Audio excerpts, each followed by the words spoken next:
Sur le viaduc de Marly-le-Roi, mis en service en 1884, circulent les trains de la ligne L, entre Saint-Nand-la-Bretèche et Paris-Saint-Lazare.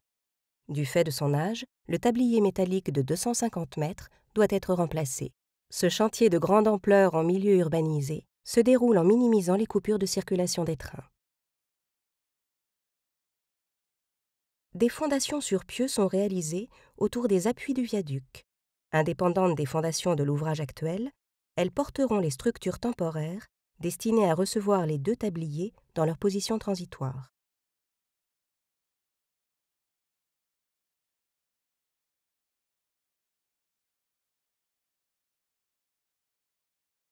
Le montage de la structure métallique du nouveau tablier peut commencer. Il se fait sur la rive ouest. Deux grandes poutres de 4 mètres de haut sont réunies entre elles par des entretoises. Les modules sont assemblés par tronçons de 15 mètres. Un premier élément de structure d'environ 90 mètres est constitué.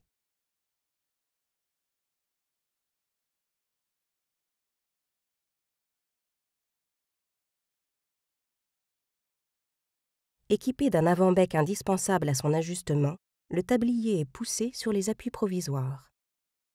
Cette opération de lançage, réalisée à plusieurs reprises, se déroule lors de 4 week-ends durant lesquels les circulations des trains seront coupées.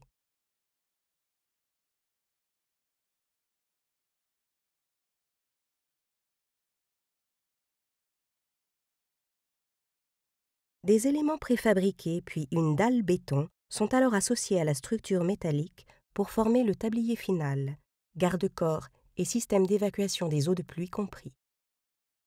C'est à ce stade du chantier que la circulation des trains est interrompue pendant 7 semaines d'été.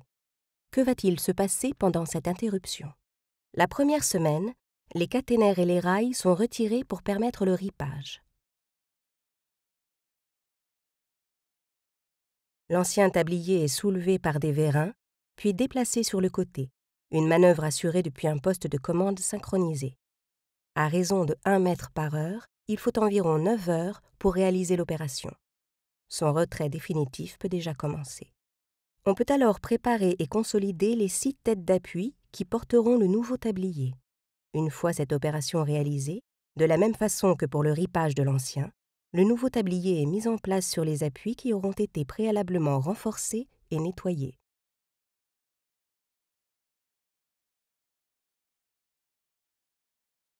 Après la réinstallation des équipements et les essais de contrôle, la circulation des trains peut reprendre. Au bout des 7 semaines de coupure, le retrait de l'ancien tablier s'achève également. Poussé et découpé par tronçons de 10 mètres, l'ancienne structure est démantelée au sol pour être ensuite évacuée par camion.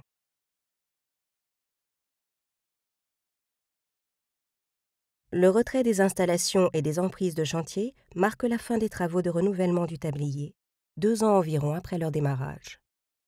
Le site est alors remis en état et les espaces sous le viaduc mis en valeur par un traitement paysager. C'est la fin du chantier.